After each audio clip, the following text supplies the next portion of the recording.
Bom dia, paz do Senhor.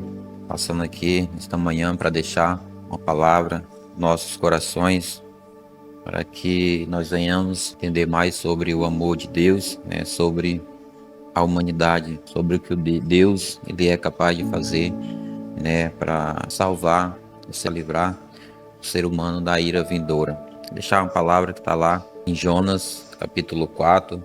A palavra do Senhor, ela vai falar sobre Deus ali, ele ter mandado Jonas para ir pregar em Nínive. E Jonas ali, ele não quis pregar, né? Jonas, ele se irou, né? Ele não queria que a graça de Deus alcançasse aquela cidade, né? Mas o amor de Deus, ele é maior e ele prevalece, né? Então eu vou dar o título desta mensagem como está na leitura aqui no título, que é a ira de Jonas e o amor de Deus. A palavra do Senhor diz assim, Jonas capítulo 4. Entretanto, Jonas ficou extremamente decepcionado com tudo isso e irou-se sobremaneira. Então orou a Yahvé, desabafou, dizendo: Ah, Eterno, pois não foi exatamente isso que eu disse quando ainda estava em minha casa?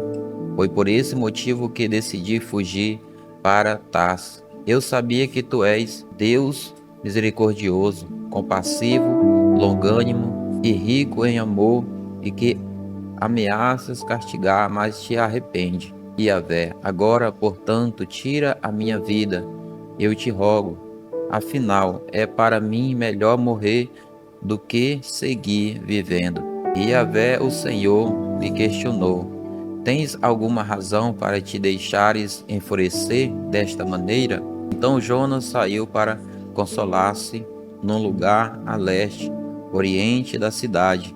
Ali armou uma tenda e sentou-se debaixo dela, e a sombra até ver o que mais aconteceria com a cidade. E Yahvé Elohim, Deus, fez crescer uma espécie de mamoeira sobre Jonas, a fim de oferecer mais sombra e conforto à sua cabeça, livrando-o do calor excessivo. E Jonas ficou bastante alegre por causa da planta.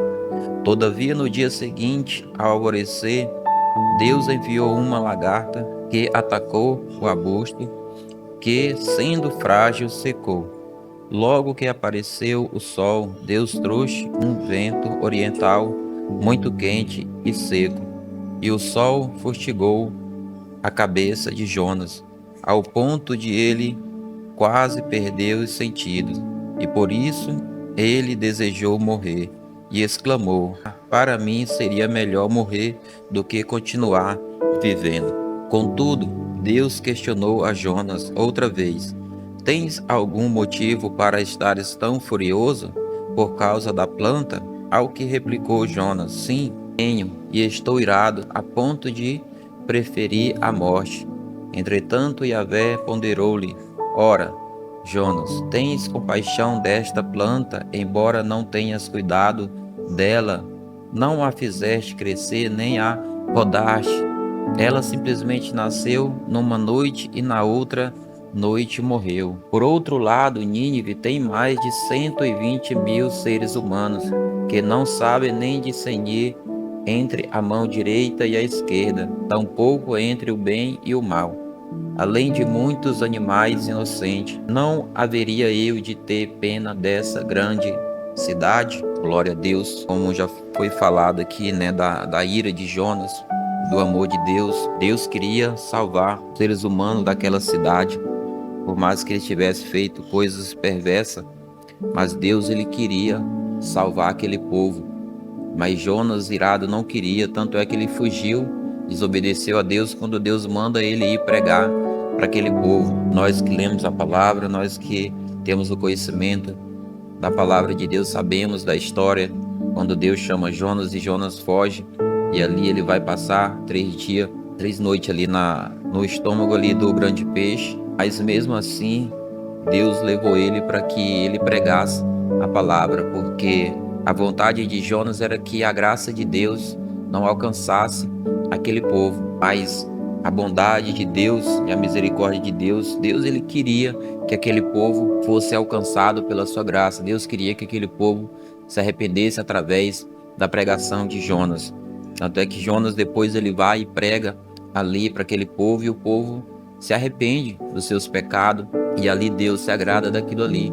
Mas Jonas ele foi pregar, e mesmo assim ele estava irado e não queria que Deus salvasse aquele povo. Tanto é que ele sabia que ele vai dizer que sabia que Deus ele é misericordioso, rico em amor, e sabia que se ele fosse pregar, Deus alcançaria aquele povo, Deus salvaria aquele povo. Então, muitas das vezes, né, às vezes tem pessoas que não querem que outras sejam salvas por causa que a pessoa faz perversidade, faz coisa errada, mas nenhum ser humano ele é bom o suficiente para que ele possa ser salvo sem a misericórdia de Deus, sem um sacrifício de Jesus, né? E a palavra diz que Deus amou o mundo de tal maneira que deu o seu Filho para que todo aquele que nele crê não pereça, mas tenha a vida eterna. Então Deus ele nos amou, ele nos ama, ele quer nos dar a salvação, quer nos dar a vida eterna. Mas para nós obter a salvação, a vida eterna, requer renúncia, e renunciar nunca é fácil. Renunciar é difícil. Como a palavra diz, o Senhor diz: aquele que quer vir após mim, negue a si mesmo, tome a sua cruz e siga-me. Então, muitas das vezes as pessoas não querem deixar de fazer fazer a vontade de Deus. E aqui é onde entra a misericórdia de Deus. Deus ele queria salvar aquelas pessoas. Deus queria que aquelas pessoas se arrependessem para que a graça de Deus alcançasse elas. Porque o intuito de Deus não é destruir. O ser humano ele se destrói por si mesmo. O que Deus quer é nos dar a vida eterna, quer dar a salvação. Mas o ser humano ele escolhe a viver as suas próprias vontades. E tem muitas pessoas que dizem: mas por que Deus vai mandar ou manda as pessoas para o inferno? Deus não manda as pessoas para o inferno. Tanto é que Deus ele deu o seu Filho para que o ser humano ele fosse alcançasse ali o que foi perdido lá no Jardim do Éden, que é ali a intimidade com Deus. Então Deus ele não manda ninguém para o inferno. As pessoas vão por decisão própria, por rejeitar a graça, por rejeitar o Filho de Deus, por não querer servir a Cristo, por não querer aceitar Jesus como único e suficiente Salvador da sua vida. E muitas das vezes as pessoas se iram, ali deixa o inimigo trabalhar no coração dela, e ali ela acaba não aceitando, não querendo a salvação.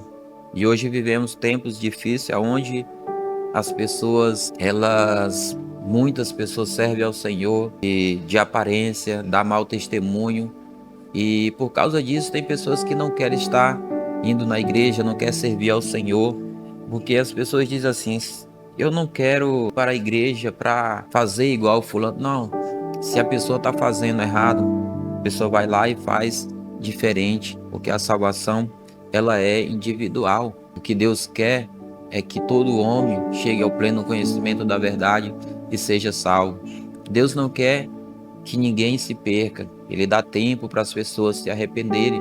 A graça é isso, dá tempo para a pessoa continuar no erro ou continuar ou mudar de vida.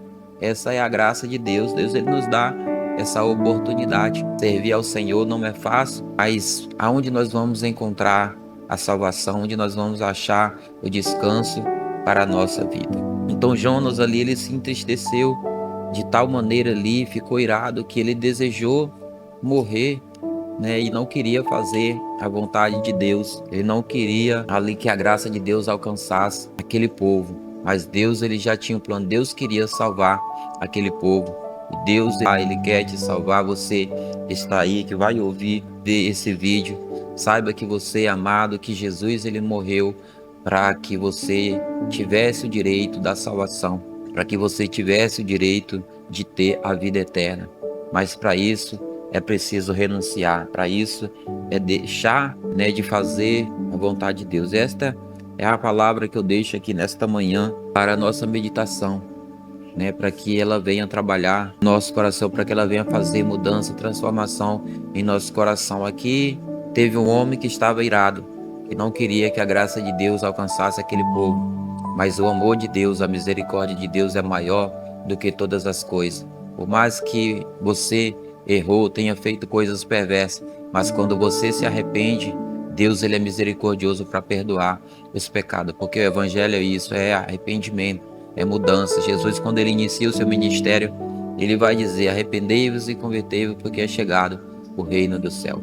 Que você tenha um dia abençoado, não sei que hora que você vai estar vendo esse vídeo, essa mensagem, que você possa ser abençoado por Deus, que a graça de Deus possa te alcançar a sua casa, a sua família. E esta é a mensagem que eu deixo para o seu coração nesta manhã, em nome de Jesus.